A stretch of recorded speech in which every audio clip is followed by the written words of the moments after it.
네, 필살기 고수회전. 오늘 이 시간도 두 분의 전문가가 엄선한 관심 업종과 각각 두 개씩의 탑픽, 그리고 끝에 히든주까지 소개를 해드리겠습니다. 계속해서 함께해 주시면 될 것 같고요. 자, 먼저 최진성 전문가의 시간으로 출발해 보도록 하겠습니다. 관심 업종부터 만나보실까요? 자, 오늘 최진성 전문가는 제약바이오를 준비하셨습니다. 그간 시장 랠리를 이끌었던 건 사실 기술주고요. 그러면서 살짝 소외됐던 게 또 제약 반도체기도 한데 이렇게 기술주가 주춤하니까 이쪽으로도 순환매가 이제 들어오는 것 같습니다. 제약 바이오 쪽은 성과 측면도 또 주목할 그런 부분들이 있더라고요. 어떤 근거에서 관심 섹터로 선정하셨을까요? 네, 맞습니다. 올해 글로벌 랠리를 이끌었던 AI 반도체의 버블 이야기가 나오면서 거기에 더해서 소프트뱅크의 엔비디아 지분 32만 주 전략 매각과 빅쇼트, 영화 빅쇼트의 실제 주인공이죠. 마이클 버리의 AI 버블 경고에다가 팔란티어와 엔비디아의 하락에 베팅했다는 소식이 전해지면서 헤지 펀드들의 차익 실현이 들어가고 있는 것은 사실입니다. 네네. 그 틈을 타서 그동안 소외됐던 제약, 바이오 쪽으로 자금이 강하게 들어오고 있는 전형적인 순환매 장사가 나타나고 있는데요. 국내만 보더라도 11월 10일부터 16일까지 일주일 동안 KLX 헬스케어 지수는 약 8%대 급등을 기록한 반면에 KLX 반도체 지수는 약 4%대 하락을 했습니다. 같은 기간 삼성전자와 SK하이닉스가 조정받는 사이에서 코스닥 헬스케어 바이오 지수는 약 9% 오르면서 거래대금 1위를 차지했는데요. 네네. 한국 시장의 주도 섹터가 AI 반도체에서 이제는 제약 바이오로 잠시 바통을 넘겨준 모습으로 보입니다. 미국도 흐름은 비슷합니다.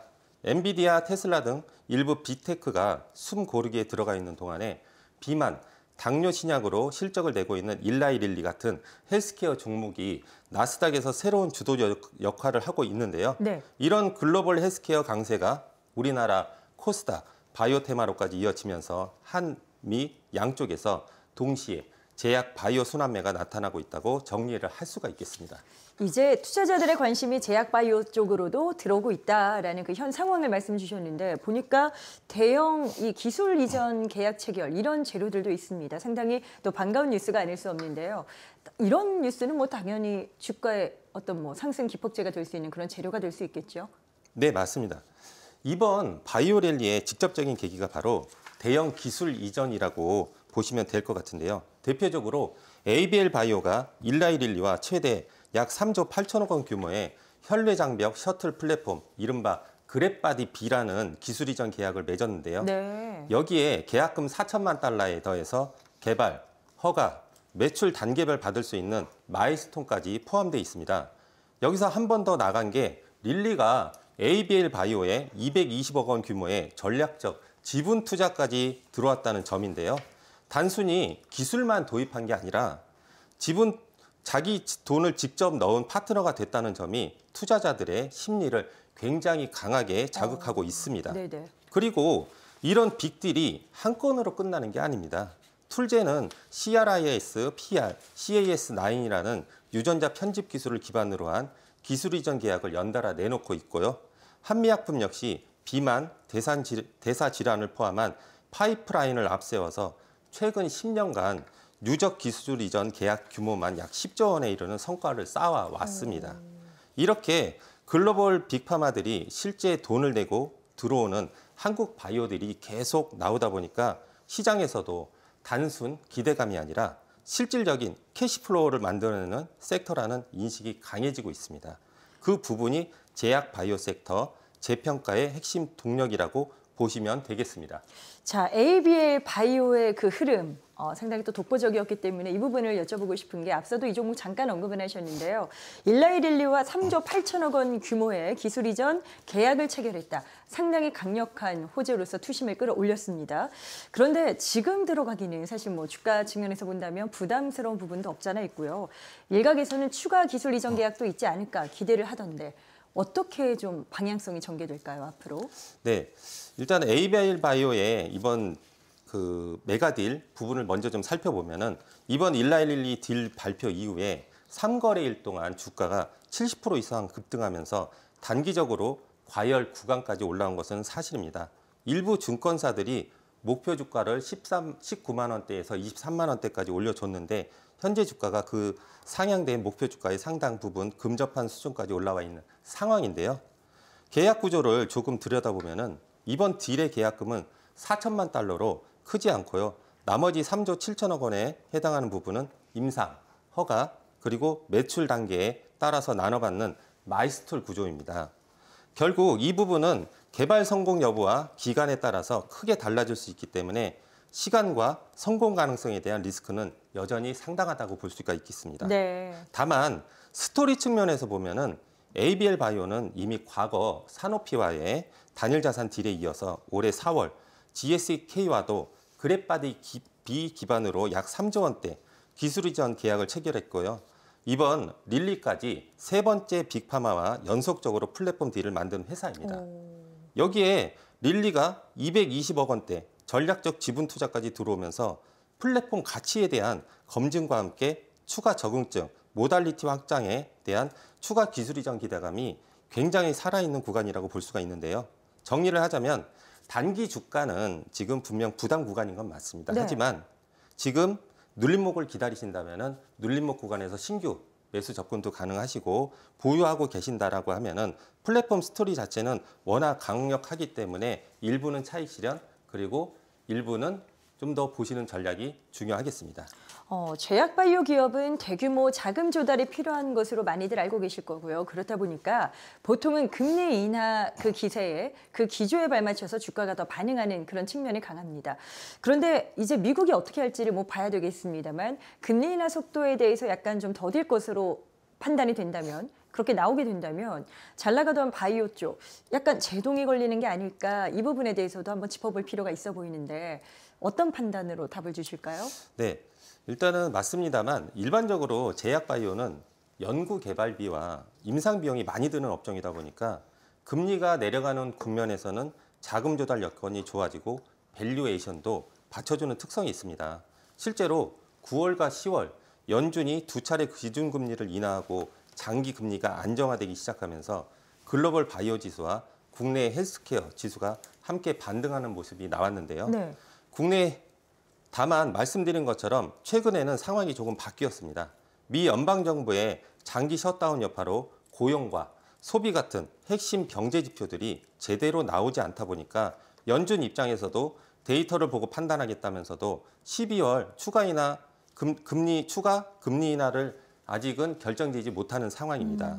네, 그래서 최근 금리 인하 기대감을 보면 50대 50 또는 70대 30 요렇게 지금 추스러지고 있는데요. 네. 그렇다고 해서 금리를 한번 안 내린다니까 바이오 랠리가 끝난다. 이렇게 보실 필요는 없을 것 같고요. 옛말에 구더기 무서워서 장 못 담그랴라는 표현도 있잖아요. 네. 지금 바이오를 움직이는 핵심 동력은 단순 금리보다는 ABL 바이오 같은 대형 기술 이전 모멘텀 그리고 미국과 국내 동시 수급 회전 그리고 개별 기업의 임상과 실적, 성과 쪽에 더 무게가 실려 있습니다. 다만 큰 틀에서는 이미 고금리 피크는 지나서 완화 국면으로 넘어가는 초입에 와 있기 때문에 내년 상반기부터는 금리보다는 대형 기술 이전, 임상 결과 그리고 M&A 같은 개별 모멘텀을 가진 바이오 기업 중심의 선별 장세가 이어질 가능성이 더 높다고 보고 있습니다. 그 안에서 종목을 잘 골라타는 전략이 중요해 보입니다. 계속해서 최진성 전문가의 제약바이오 업종에 대한 구체적인 투자 전략이 궁금하다 이러신 분들은요. 카카오 채널 필살기 고수외전 이렇게 검색해서 친구 추가하시면 됩니다. 더 다양한 정보, 그 내용들을 확인하실 수 있겠습니다. 자, 그렇다면 섹터 내에서 또 두 개의 탑픽을 만나보셔야죠. 첫 번째 종목부터 화면으로 공개하겠습니다. 자, 먼저 가볼게요. 대웅제약입니다. 보툴리늄 톡신 제제죠. 나보타가 미국 시장에서 큰 성공을 거뒀고요. 이를 바탕으로 해서 중동이나 여타 신흥 시장 쪽에도 박차를 가하고 있다. 시장의 확장성을 노리고 있는 것 같은데 대웅제약은 어떤 점을 포커스로 맞추고 대응하는 게 좋을까요? 네, 대웅제약의 성장 핵심은 단연 보툴리늄 톡신 나보타인데요. 네. 올해 3분기 기준으로 나보타 매출이 약 550억 원, 전년 동기 대비 16% 이상 성장을 했고 이 가운데 약 470억 원이 해외에서 나올 만큼 매출의 80% 중반이 수출에서 발생하고 있습니다. 이제는 완전히 글로벌 핵심 제품으로 자리 잡았다고 보시면 되는데요. 미국에서는 파트너사 에볼루스를 통해서 주보라는 브랜드로 판매가 되고 있습니다. 미국 미용 톡신 시장에서 점유율이 13에서 14% 수준으로 보톡스 다음으로 2위 자리를 굳히고 있습니다. 네. 가격 포지션도 단순히 저가 로컬 제재가 아니라 오리지널 보톡스와 비슷한 프리미엄 구간에서 승부를 보고 있어서 브랜드 파워와 수익성 모두 좋은 구조를 만들고 있습니다. 신흥 시장 확장 속도도 굉장히 빠른 편인데요. 나보타는 이미 북미, 남미, 동남아에 이어서 사우디아라비아, UAE, 카타르, 쿠웨이트 등 중동 핵심 산유국에서 진출을 마쳤습니다. 이른바 오일머니가 몰려있는 걸프 지역에서 프리미엄 미용, 에스테틱 시장을 공략하면서 현지 고소득층 중심으로 시술 레퍼런스를 빠르게 쌓아가고 있습니다. 이런 흐름을 종합해보면 나보타는 미국에서 이익권 톡신 브랜드로 자리 잡은 데 이어서 유럽과 중동까지 영토를 넓혀가고 있기 때문에 미국, 유럽, 중동을 동시에 아우르는 블록버스터 톡신으로 성장해가는 그림이 상당히 뚜렷하다고 보시면 될 것 같습니다. 말씀하신 나보타의 성장세 때문일까요? 대웅제약의 분기 최대 매출, 최대 영업이익 달성 소식이 또 있습니다. 이렇게 된다면 올해 첫 연간 영업이익을 2천억 원 돌파한다. 이런 기대감까지 최대 실적을 보여주지 않을까라는 전망이 나오고 있는 건데요. 국내 제약사들이 사실 영업이익률이 그렇게 높진 않지 않았습니까? 그런데 이걸 어떻게 돌파할 수 있는 건지, 극복할 수 있는 건지 기대를 해볼 여지가 있을까요? 기대를 해보셔도 좋을 것 같습니다. 네네. 네. 이 조목조목 따져보면 3분기 연결 기준으로 매출 4,118억, 영업이익은 569억 원을 기록하면서 분기 기준 사상 최대 실적을 냈고요. 영업이익은 전년 동기 대비 50%로 훌쩍 넘는 증가율을 보였습니다. 3분기 누적 영업이익이 이미 1,580억 원 수준이라서 증권가에서는 올해 연간 영업이익이 2천억을 돌파할 상당히 유력하게 보고 있습니다. 실제로 한국투자증권에서는 대웅제약의 올해 매출 1조 3,847억 원, 영업이익이 2,040억 원을 기록할 것으로 전망하고 있는데요. 매출은 전년 대비 약 9%, 영업이익은 25% 증가하는 수치입니다. 네. 이 정도 수준의 이익 규모는 국내 전통 제약사 가운데서 한미약품과 대웅제약 딱 두 곳 정도만 가능한 레벨인데요. 과거에는 종근당과 한미약품이 대형 기술 이전 일회성 2천억 원을 넘긴 적은 있지만 지금처럼 본업 기반으로 2천억 원대 영업이익을 내는 구조는 매우 드문 사례라고 보시면 됩니다. 또 하나 주목할 점이 영업이익률인데요. 국내 대형 제약사들이 보통 5에서 10%대 이익률에 머무는 것과 달리 대웅제약은 나보타, 우루사, 팩스쿨루 같은 고마진 제품 비중이 커지면서 분기 기준 13에서 15% 수준의 영업이익률을 내고 있습니다. 실제로 올해 들어서 3분기 누적 영업이익률이 15% 안팎까지 올라와 있어서 전통 제약사 중에서도 드물게 실적 규모와 수익성 개선을 동시에 보여주는 케이스라는 점이 대웅제약의 가장 큰 차별 포인트라고 보시면 될 것 같습니다. 자, 또 다른 그 모멘텀도 한번 짚어볼까요? 최근에는 지방 파괴 주사제라고 해서 V올렛이 있습니다. 대웅제약의 V올렛인데 중국 최대 규모의 미용 성형학회에서 처음으로 선보였다. 이런 또 소식이 나왔습니다. 요즘에는요, 그냥 뭐 보이는 아주 큰 부위뿐만이 아니라 팔뚝, 턱 및 뭐 이렇게 국소 라인을 가꾸는 마이크로 뷰티가 또 트렌드라고 하는데요. 이런 지방 파괴 주사제도 이런 트렌드에 발맞춰서 좀 더 성장할 수 있다. 이렇게 좀 봐도 어떨지 의견 좀 들어보시죠. 예. 네, 앞에서 앵커님께서 말씀해 주신 것처럼 이 지방 파괴 주사제 V올렛은 요즘 유행하는 비만 치료제 트렌드와 맞물려 있는데요. GLP-1 계열 비만 치료제로 체중을 크게 뺀 뒤에도 턱 밑이나 팔뚝처럼 다이어트나 운동만으로는 잘 빠지지 않고 처지는 부위들이 남습니다. 이 부분을 정교하게 다듬으려는 수요가 바로 마이크로 뷰티 트렌드인데요. 대웅제약의 V올렛은 데옥시콜산 성분의 지방 파괴 주사제로서 국내에서 960명 이상이 참여한 대규모 삼상과 시판후 조사까지 마치면서 안전성과 효과를 입증한 제품입니다. 네. 이번에 중국 청두에서 열린 중국 최대 미용 성형학회인 AMWC 차이나 2025에서 임상 데이터와 실제 시술 케이스를 처음으로 공개를 했는데요. 200여 명의 글로벌 연자와 200개 이상의 기업이 모인 자리에서 별도의 V올렛 사이언티픽 포럼까지 열면서 글로벌 런칭에 신호탄을 쏜 셈입니다. 요즘은 위고비와 마운자로 같은 GLP-1 비만 약으로 몸무게를 크게 줄인 뒤 턱 밑, 팔뚝, 옆구리 같은 국소 부위를 지방은 줄이고 라인은 살리는 방식으로 정교하게 관리하는 수요가 급증하고 있는데요. 브이올렛은 지방세포를 직접 파괴하면서 동시에 콜라겐 생성을 유도해 라인과 탄력을 함께 잡아주는 콘셉트라서 나보타와 더불어서 대웅제약의 메디컬 에스테틱 포트폴리오를 키워갈 두 번째 축이라고 보시면 될 것 같습니다. 앞서서 저희가 실적이 주는 의의도 따져봤고요. 지금 이 주사제처럼 어떤 비만 치료와 관련된 그 트렌드에 발맞춘 모멘텀도 짚어봤는데 이런 기대가 사실 주식 가치에 어느 정도 반영돼 있는가 여기에 대해서는 아직까지 좀 의문이 듭니다. 본다면 메디톡스와의 소송 이슈도 좀 부담 요인이 아닐까 싶은데요. 소송 앞으로 좀 어떻게 전개될 거로 예측을 하시는지요? 네, 실적은 좋은데 밸류에이션이 완전히 리레이팅 되지 못한 가장 큰 이유가 바로 메디톡스와의 보톨리늄 균주와 영업비밀 분쟁인데요. 2023년도 1심에서는 메디톡스의 손을 들어주고 현재 2심이 진행 중입니다. 다만 2020년도에 ITC 1심 이후에 나보타 산업이 실제로 중단되지 않고 미국 중동에서 오히려 점유율을 늘려온 점을 보면 사업이 흔들릴 정도의 최악 시나리오는 나오지 않을 것으로 보이고 있습니다. 네네. 결국 관건은 2심 대법원에서 손해배상 규모와 균주 관련 의무가 어디까지 확정되느냐인데요. 이 불확실성이 해소되는 순간 대웅제약은 실적 대비 밸류에이션이 재평가 여지가 상당하다고 봅니다.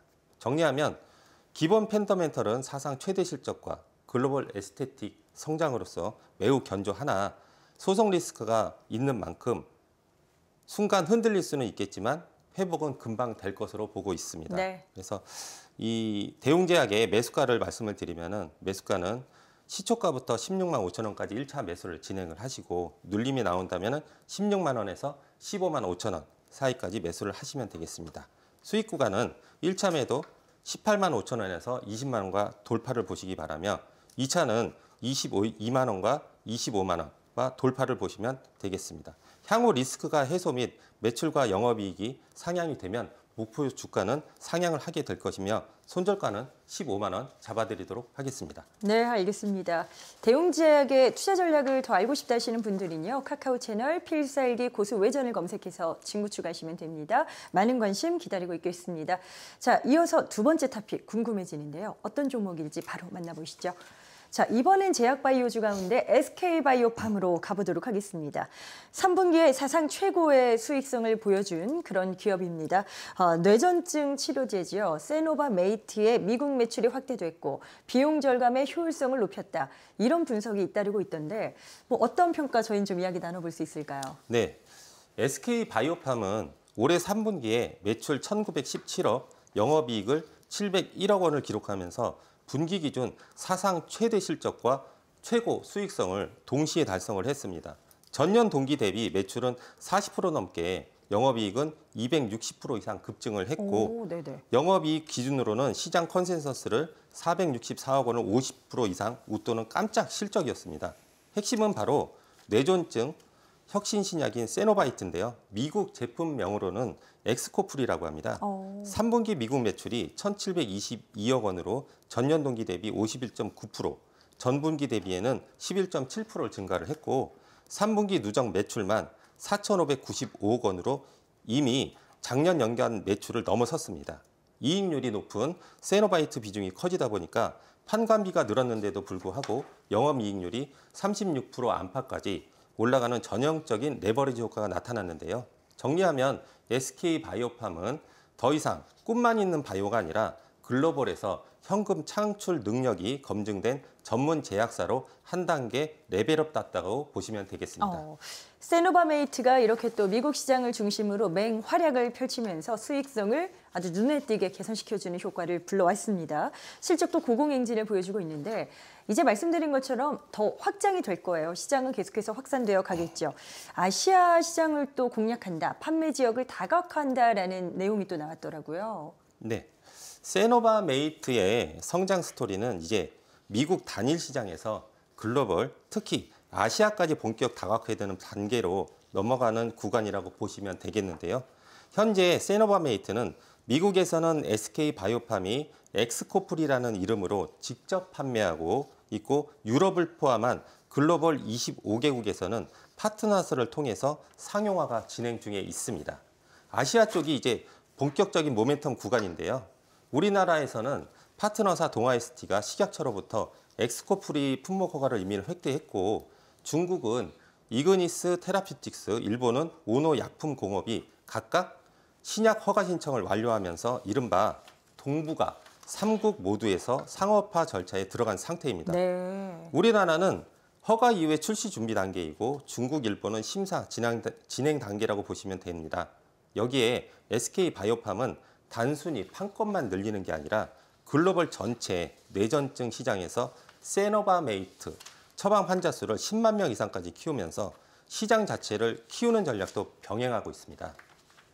미국 지판으로 현금 창출을 계속 키우면서 아시아 확장과 유럽, 라틴 아메리카 파트너십을 통해서 매출원을 입체적으로 늘려가는 그림인데요. 정리하면 세노바메이트는 미국에서 이미 블록버스터급 매출을 만들고 있는 가운데 동북아, 3국 상업화와 기타 신규 국가 진출이 더해지는 2차 성장 구간에 들어와 있고요. 네. 이런 미국과 아시아 투트랙 성장 전략이 앞으로 2년에서 3년간 SK 바이오팜의 실적과 밸류에이션을 밀어올릴 핵심 포인트라고 보시면 되겠습니다.